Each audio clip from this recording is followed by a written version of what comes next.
I'm so emotional. It's a sad day, but it's an exciting day. Why am I smiling when I'm so sad? Girl, you're not sad. It's bittersweet, okay? It is bittersweet. Cheers to our last episode of our first season. Closing it out. Cheers to everyone who's tuned in, followed, subscribed. Honestly, more people than I thought. I thought we weren't going to get past 40 followers. Yeah, same, girl. I was lit off of 40 followers. We're in the 300s. Yeah, I mean, no hey big now, deal, but 300, we're doing the damn thing. Subscribers, like, we've got some loyal watchers, so. And yeah. I will say, some of them we don't know. So we are reaching an audience that aren't our friends family. and family. Yeah. You know what? That's a huge accomplishment. Yeah, it is. I figured we should finish out our first season with maybe like one more juicy story each and kind of reflect a little bit. I love that because I just want to see what your thoughts are. For sure. Let's talk about it. But let's each share something a little bit juicy to leave people with, you know, something to maybe talk about, maybe share. And just so everyone knows, we are going to be back. This is just season 1. Oh, yeah. Season 2 is going to be back and better than ever. Yeah. So what do you got for me, Christine? Tell me something juicy. I think I have a story I can tell you. Okay. So this was New Year's Eve.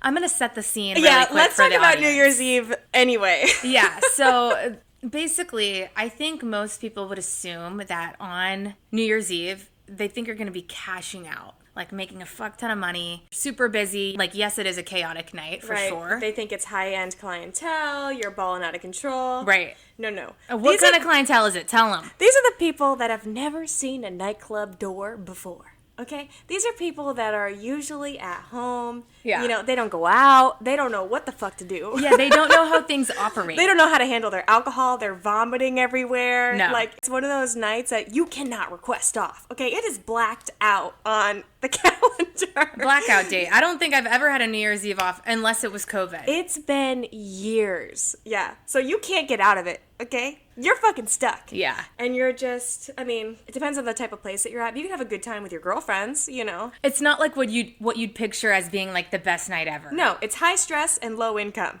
Yeah. For no fucking reason. For no reason. And like, first off, they do shit differently every New Year's Eve. They always want to come in and fuck shit up and confuse the fuck out of you. Yeah. They want to rearrange the furniture. Yeah. They want to do the promotional packs, the discounts, the prepaying with the credit card. Yeah, they bring in different hosts, people who you've never seen before in your life who are Weird all of a sudden bottles bossing you've you never up. seen before. Yeah. And then most of the time, the managers don't even know what the fuck is going on. So they try to relay the information to you, and you're just like, we're all winging it here. Yeah. Okay? Mm-hmm. So that was the night. It was New Year's Eve. Okay. At this time, it was a very small crew, right? Mm-hmm. I think there was 4 girls on total. Mom and pop kind of vibe. Mm-hmm. And I'm working my ass off, right? Because everybody in the establishment, they're drunk. My colleagues all went out pre-drinks. I did too, but like somebody's got to manage the floor here a little bit. Somebody's got to, greet the clients. Okay, boss lady. Everybody else is just fucked up. So I'm in the weeds. And normally I like being in the weeds. It keeps you busy. Yeah, because if I'm not doing anything, it's like I'm not making any money. Right. This is a different situation because we're not making any money. So I'm like annoyed. Yeah. Because I'm like, dude, I'm doing all this work. I've got to pull tips. Where are the other girls at? Where are my teammates at? Where are they at? Yeah. Right? Okay. I'm mad. Okay. All right? Yeah. I go to the back trying to find one of the girls. She's back there eating French fries. So I'm like, are you fucking kidding me? I'm pissed. I see my TSA in the corner. He's having a little puff. This was back when, like the vapes. Yeah, it was like an electronic e-cigarette. I don't know. I don't smoke, right? Yeah. But the night has started in such a horrible way. Everyone's drunk. I'm like, I'm going to have a little puff of that cigarette. Oh, shit. Okay. Take the edge off. Take the edge off, right? Yeah. Walk over, do a little puff. I'm choking a little bit. I'm like, oh, whoa, like, I'm trying, you know how you like try to play it cool, but you're like, I'm fucking like dying. Yeah. He's like looking at me like, you don't really normally smoke weed, do you? And I'm like, Weed? It was a vape that was like marijuana or something. The anxiety that would have hit my body when he said you don't usually smoke weed, I would have been like, what the fuck? And I don't. Yeah. Because I've sent myself to the emergency room twice. I went up to the hospital desk and I told them I died. Yeah. Me and marijuana are not compatible. Girl, same. At all. You could ask my mom. Oh God, it's like the worst. Yeah. So I induced myself with like a severe panic attack in that moment because I know how it makes me feel. I'm pissed from the nightclub being crazy. Yeah. No help. Yeah. Come back, the girl's eating fucking French fries. Mysteriously puff some weed that I didn't know was in there. I'm like beelining it for the bathroom, right? Mind you, you have to walk through the restaurant that's connected to the nightclub to get to the restroom. They're open up late because it's New Year's Eve, and there's people eating like miso sea bass and like sushi and shit, paying top dollar Expensive for a nice shit. meal, Yeah. right? As I'm going to the bathroom, my boss stops me and he's like, we just got triple sat. No one's out there. Yeah. Why aren't you on the floor? I was like, are you fucking kidding me? You didn't say that. I screamed at him for like 5 minutes straight. To your manager? So pissed. Yes, because I think it also had been boiling up inside of me too, because I was the one that always had to make things flow good. Yeah. And for him to like Question assume that I was not, doing that your I part. was the one just sitting on my ass eating French fries and mixed with the weed. Girl, it could have been a Chevy. Might have been mixed with some Coke. I don't know. Something possessed me to just be like, I fucking quit. This place fucking sucks. Like when I tell you, like I normally don't get mad at all, but when I do, Oh my God. I'm like kind of psychotic. I know. But it happens like once a year. Right. This was that. This was the first of the year, so I wasn't starting it off too great. Okay. What did he say when you were like, I fucking quit? Let's go to the back and talk about this. Trying to calm me down. Because people are fine dining, eating at a, you know. I turn around, I leave. I go back to my locker. I'm like packing my shit up. So dramatic. No, but it had been like months of me too, just like feeling the buildup. At this point, I'm crying, but I'm also crying because I'm embarrassed too. Right. Like there was an element that it was like, fuck, I just like really overreacted. Yeah. But like I'm high now, and I'm like, what the? I'm a little tipsy. I'm like, what the fuck? I just quit, but like rent's due tomorrow. Yeah. It's the first of the month. So then I pack my shit back up, put it in the locker, and I go back on the floor. Like nothing happened. I'm like, I gotta get tonight's paycheck at least. I'm here. So did you say like I want to stay, or did he ask you like so? He did say like, so I'm assuming like you work here again, like you're rehired? And I literally was like, well, yeah, only because, you know, if I wasn't here, this place would go up in flames. And then I went over to his house after because, you know, that was my side piece at the time. And well, now my boyfriend of 7 years. Oh my God. And yeah, and also what was actually funny was one of the guests that was in the restaurant ended up being my table. Like they came over after. Yeah. And they were like, so you got your job back? Oh my God. But like I feel like I have a problem too because I can be very, very upset, but then within a snap of a finger, like put on a face where like nothing happened. See, I'm the opposite. If something goes down, I'm sick about it for like 2 days. You are. But like You were probably felt so comfortable to lash out because that was like somebody that you were like tight with too. It wasn't like just a boss. yeah, It was like I mean in hindsight I don't think I would have done that to just any boss. no, of course not. But I was so mad the whole entire night. you know what too? I feel like nightlife is one of those jobs where it's like, where else do you think you could have been like, I fucking blah blah blah blah blah, I quit and I'm high, you know? And then literally 30 minutes later, just like go back to normal, and then your boss be like, okay, so I'll see you tomorrow. Like It was crazy. I mean, I'm glad I stayed and I'm glad I still had a job, but Yeah. like, girl, I feel I don't like working New Year's Eve. nobody does, but once you sign up for nightlife, you can't get out of it. You can't get out of any holiday. All holidays, you're now your nightclub's bitch. Your boss is Santa Claus. Oh yeah, I have worked a couple Christmases though. When I first moved to San Diego, first of all, broke. Like I couldn't go back home anyway, even if I wanted to. So like I was working Christmas Eve or whatever. MJ actually came to visit me. Girl, he got wasted at the bar. He was there for like 6-7 hour shift, you know? Wait, that's like really sweet though. Yeah. If you're in the industry, you work the holidays. And they're not always as chaotic as that. But anyway, my story's not as chaotic as that. But this is another story that I will never forget. And I think it's a good one to end out my storytelling for season 1. Okay. So I was working at a place pretty small crew. So you don't need a lot of buyers to come in there and spend for you guys to make a lot of money. We had maybe one $1,500 table. And then out of nowhere, these 2 guys come in by themselves, and he looks at me, he's like, can I get 10 bottles of Dom Rosé?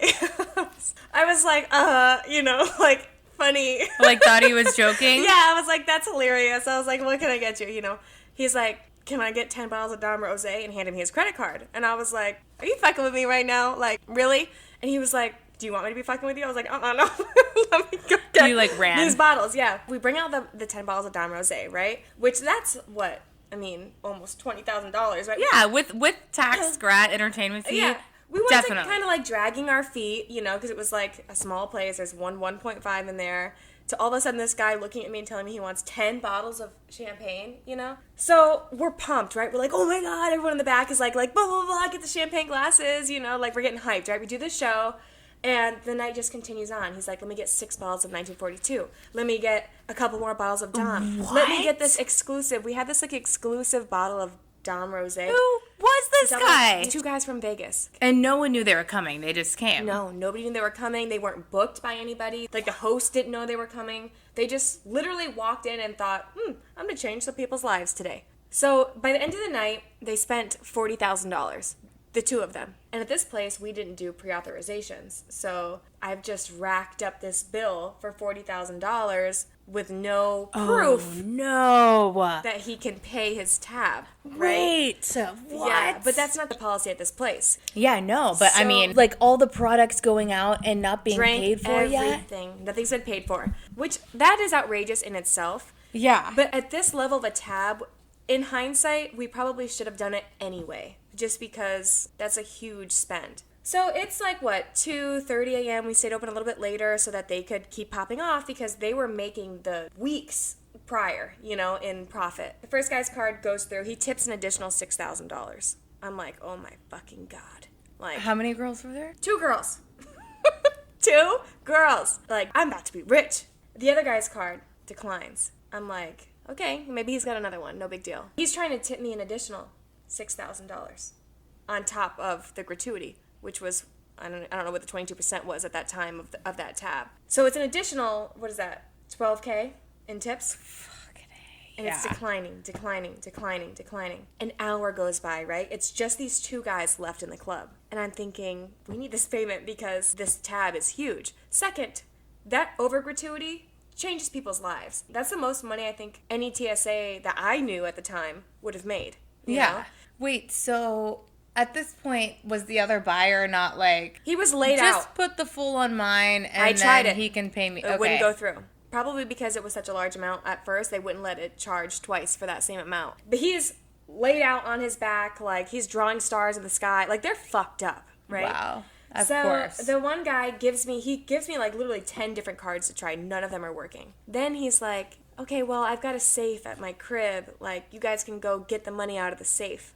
And we're like, oh my God, like, do we do that? You know, like one of our security guards was like, you know what? I'll go get it. So he's strapped up, right? He goes to the house and he's gone for like 30 minutes somewhere off in the hills.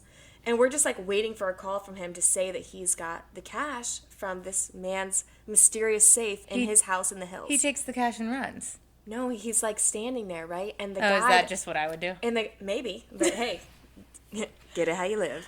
Wait, what? So they go to the house in the hills, right? And the buyer's friend is with him, and he's putting in the safe code. Can't get into the safe. So we're like, of course he doesn't know the fucking code to the safe, right? Where the $20,000 that you owe me, or now it's what, and that he $26,000. just brought you all the way back to go open. So all of a sudden you have amnesia, you know, like, and you don't know the code, whatever. so all of us are waiting. No, but literally. What time is it now? Right? 4 a.m.? Yeah, it's like 4 a.m. Yeah. I didn't leave, I think, until 5:30 this morning from the club because we're still trying to get the payment for this tab.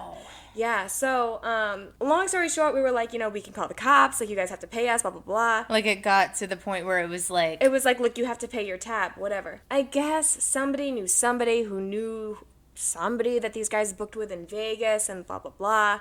So they ended up just letting them go and being like, oh, we'll figure it out, right? Wow. Yeah, so then they wanted to hold the entire payment. So I had already gotten the half, right, with the overtip, went through. So they wanted to wait to put everything through until we got the whole payment. So they didn't pay us for that night. Who wanted to wait? From what I heard, the higher-ups in the company didn't want to pay the staff for what we had already gotten through because they wanted to wait for the other half of the payment. So every other day now we're asking, you know, management, hey, did we get the payment for that other $20,000 with the overtip? Hey, did we get the payment? No. Blah, blah, blah, blah, blah. It's not going to work out. I think it's just going to be a wash, blah, blah, blah. And I'm like, there's no fucking way that first $20,000 with the overtip didn't go through. It went through. It went through. Like, it's already in the system because I watched it go through. Months go by, right? And we're still asking, what happened with that payment? Is there any update? Did it get wire transferred? No, I don't know. Nobody knows all of a sudden what happened, right? Another, 3 months go by. No, I'm sorry. I would have been going to court. Another 3 months go by. Girl, no. What the fuck is going on? Because they're fucking stealing from me. Where's my fucking money? That is a lot of money. It's because they thought we'd stop asking. And a lot of people did stop asking, But, for me, especially at the time. They're just I'm never going to see it. Exactly. So, especially at that time, it was very slow, during this period. And I needed that money that I know I made, And that you were worked up and excited about. Right, exactly. Don't give me false hope, dude. And, this was a place where, I kind of felt like my team was my team. And I wanted to make sure that they all ate, too, because that was money that we were owed that I know was in the system somewhere, Well, you probably felt responsible for your Exactly. team. I felt I'm going to be the spokesperson for everyone because we're going to get our motherfucking money. Which sometimes can be hard because then you look like the bitch. You look like the squeaky wheel that won't shut the fuck up. Because you're asking the same question a million times, Somebody's got to do it. But somebody does have to do it. And so I kept asking. And finally, we had a guy that was working there at the time who was kind of on his way out. So he didn't give a shit anymore. So he was like, yeah, the payment went through. And I was like, oh. So 6 months later, it just slipped out because I asked one more time. 6 months. Yeah, so I went back. And there were people that had left at the time who had, weren't even working there at the time. That I ended up getting them paid for that night. If I hadn't asked again, I'm sorry, what the fuck happened Nobody then? would have told us that they got the other payment. And y'all still hadn't got paid for the first one? No, they kept everything. Did y'all get paid for both? Yeah, because I asked again. How much was it? An extra $3,500. Wait, was this the check that y'all didn't get paid for at that one time? Off the record? No. Oh. It was a different check. So off the record. Why was hell not fucking raised? I'm so confused. Well, I would have been like, this shit's shiesty as fuck. Well, the thing is you have to play that boundary between... Fuck a boundary. Yeah. It's true, though. Because think about it. That's what, $3,500 for me, $3,500 for her, and then what? And that's not chump change. That's rent TSA? in LA. $1,700 for a TSA? That's not anything to just be like, oh, whatever, if I get it, I get it. Well, it was even crazier because, for that night... Without that table, because we only had one other table, I think our check was $62.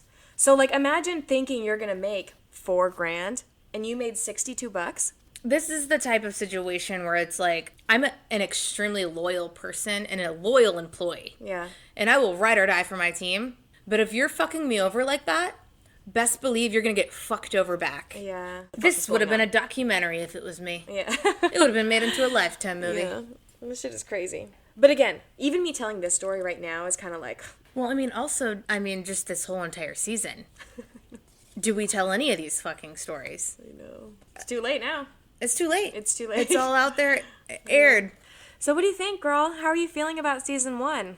I have loved doing this with you. Yeah, me too, girl. It's been a lot of fun. Yeah. But, just piggybacking off of what you said, do you even tell these stories? Yeah. I've had to deal with that, push and pull this whole entire season doing this. What I thought was just going to be a fun, lighthearted, informative, entertaining podcast. Yeah. A lot of people didn't think of it that way. Totally. It's just weird how people can conspire things up into something that's really not that deep. Totally. I think... Agreed. I've had so much fun doing this. Not only are we just talking about what we do, which is fun, shooting the shit. Yeah, shooting the shit. It's also fun for us to spend time together because we don't get to see each other that often, Yeah. We do now because we have a podcast. But same, I feel like we did this specifically to have fun and to tell the crazy stories that we don't even think are crazy anymore. That some people might find interesting. Mm-hmm. But I feel a lot of people have also been afraid of what we were going to say. That's why we don't say anybody's names or the clubs that these, things took place at. Which kind of sucks because I hate half-assing anything. Not that we've half-assed this podcast. Yeah. But there's some things we've had to tiptoe around. Well, that's the thing. We don't ever have to really say names. Unless it's like one of the juicy like celebrity stories. Sometimes it's fun for people to like hear who it is. And I've had people like ask me on the side, you know, like who was that, blah blah blah. Yeah. Obviously, I only tell my close girlfriends, you know, or like Right. family members. I'm not gonna get sued. But do you think that it's created like a weird working environment with the people that you're around? Like, are they tiptoeing around you now? I will have to say the girls that I work with have been great. Like, That's great. yeah, like they've been supportive and like they've given me their grace to like say whatever the fuck I want. Right. It's more so I think I ruffled some feathers with like the higher ups, which is upsetting for me because I've always been like a stand-up employee. Like I've always followed the rules. I know. And like Yeah. it's just I've never kind of been in a situation where it's like I have to explain myself or like stick up for my character because I know who I am. Right. And it just sucks because my intention here is to not be malicious. No, of course not. Like, this is the funnest thing ever. Yeah. I think so Why too. the fuck aren't we viral? We're made to be on air. Yeah. Are you kidding? I just want to have fun with my best friend. Yeah. Talking about what we know And what we love. and what we love and what we do. Right. How do you feel about it?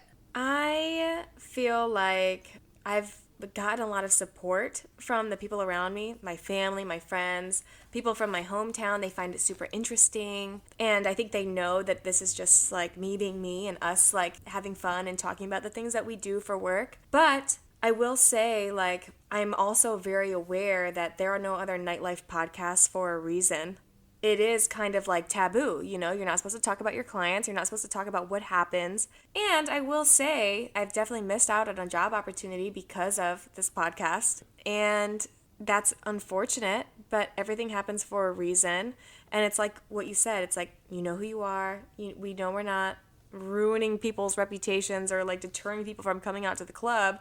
We're just telling the crazy shit we see. It's like, you know, it's like my husband talking about the crazy arrest that he had, or like my aunt who's a nurse talking about the crazy patient that she had that blah, blah, blah. It's interesting. It's fun. It's something that like I'm not used to hearing. It's the same stuff, you know, but for some reason it's seen as you're going against the grain. And it's weird because it's like, honestly, the most supportive people, like, to me anyway, have been the clients. Yeah. And not a lot of clients watch our show, but the ones that do Yes. are like, yes. bro, your show's pretty dope. I've even had former bosses reach out and be like, I love what you're doing, like, keep it up, blah, blah, blah. And I'm like, it's that little bit of reassurance that you're like, okay, like, what I'm doing is I love not that. bad, you know? Yeah, no. Right.